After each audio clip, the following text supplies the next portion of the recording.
আমি আমার সম্পদ বিবরণীতে সুস্পষ্টভাবে ঘোষণা করেছি, আমার বিয়ের আগে, বিয়ের সময়, তার পরবর্তী সময়ে যে উপহার সামগ্রী আমি আমার পিতৃকুল থেকে, মাতৃকুল থেকে, আমার শ্বশুর বাড়ি, আত্মীয় স্বজন, বন্ধু বান্ধবের পরিজনের পক্ষ থেকে যে স্বর্ণ অলংকার আমি পেয়েছি, সেটা আমি আমার হলফনামায় আমি ঘোষণা করেছি।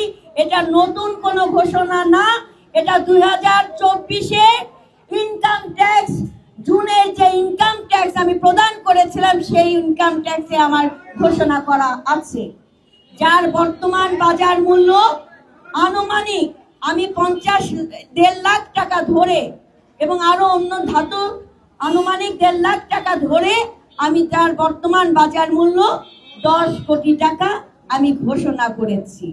আমি সততার সাথে ঘোষণা করেছি, হ্যাঁ, এটাই আমার সততার পুরস্কার। আমার একটি ফ্ল্যাট আছে, সেটি আমি ঘোষণা করেছি। আমার 2টি গাড়ি আছে, সেটিও আমি ঘোষণা করেছি। আমি যখন ঢাকা ব্যাংকে চাকরি করতাম, তখন আমি এই ব্যাংকে লোন নিয়ে আমি আমার এই আপনার মানে প্রিমিয় গাড়িটি এটি আমি ক্রয় করি এবং সম্পূর্ণ লোন পরিশোধ করে আমি ঋণ দায় মুক্ত হয়েছি।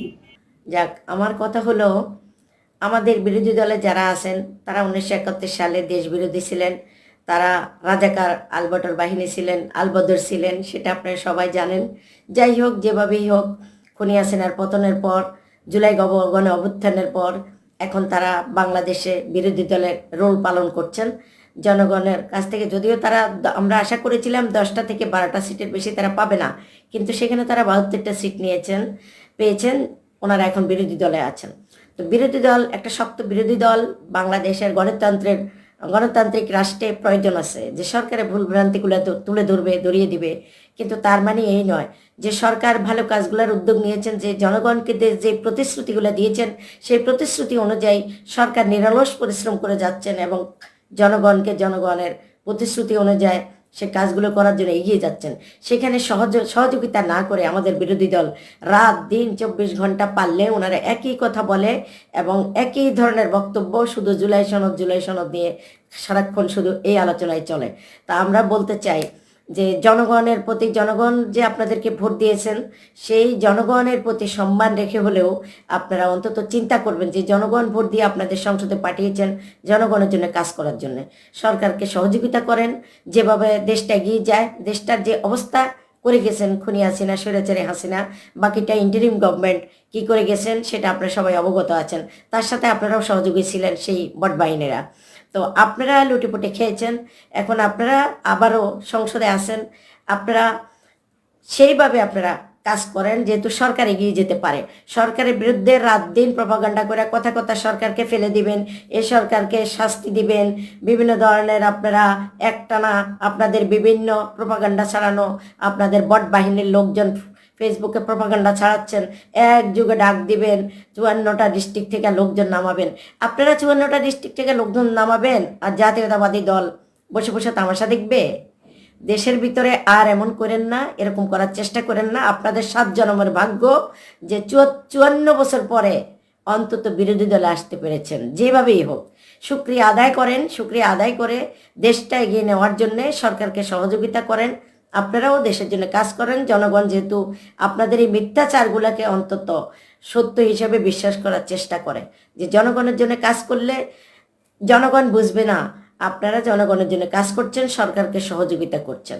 সুতরাং বাটপারি কথাবার্তা বন্ধ করেন। আর সোশ্যাল মিডিয়ায় যে ধরনের আমাদের মাননীয় প্রধানমন্ত্রী সহ ওনার কন্যা সহ যে বাজে প্রপাগান্ডা, যে বাজে ল্যাঙ্গুয়েজ ইউজ করে যে ধরনের পোস্ট করা হচ্ছে জামাত শিবিরের বিভিন্ন আইডি থেকে, এগুলো সত্যি দুঃখজনক। এটাকে বাকস্বাধীনতা বলে না। এটা কি ধরনের বাকস্বাধীনতা?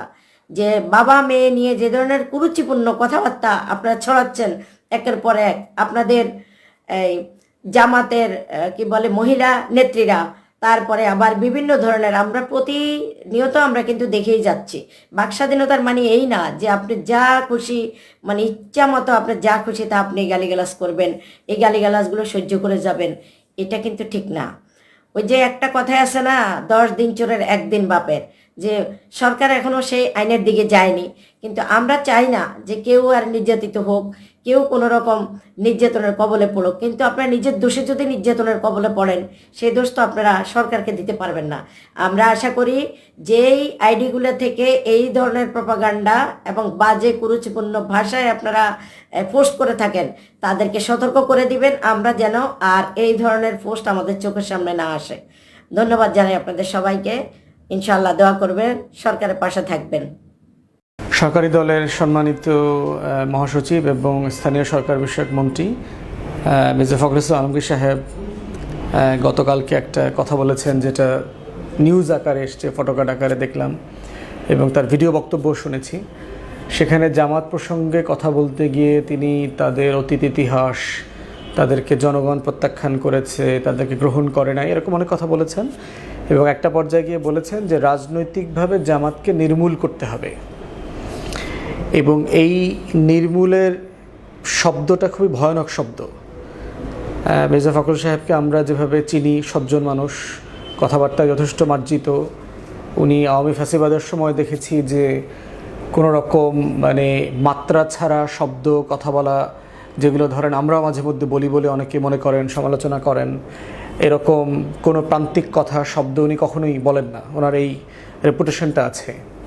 তো এই শব্দটা শুনে আমরা সবাই সারপ্রাইজড হয়েছি, পার্টিকুলারলি এমন একটা সময় যখন গুপ্ত শব্দকে কেন্দ্র করে সারা দেশে ছাত্রদল যেভাবে সহিংসতা এবং ক্যাম্পাসকে অনিরাপদ এবং উত্তপ্ত করবার চেষ্টা করছে, গায়ে পড়ে পায়ে পড়ে ঝগড়া করা, মারামারিতে এবং সশস্ত্র কায়দায় অস্ত্র, রামদা, কিরিচ, দা বটি নিয়ে যেভাবে হুমকি দিচ্ছে, থানাতে, শাহবাগে থানাতে গিয়ে ডাকসুর নেতৃবৃন্দকে মারধর করেছে পুলিশের সামনে, ওসির সামনে, এবং প্রশাসন কিছুই করে নাই, কিছুই বলে নেই। তো সেই লেভেলের একটা উত্তপ্ত রাজনৈতিক বাস্তবতায় তার এই মন্তব্যটা তো আসলে আগুনে ঘি ঢালার মতো অবস্থা হয়েছে আর কি। এবং নির্মূলের রাজনীতি তো আমরা বাংলাদেশে যেমন দেখেছি, বাংলাদেশের বাইরেও দুনিয়াতে, সারা দুনিয়াতে আমরা দেখেছি।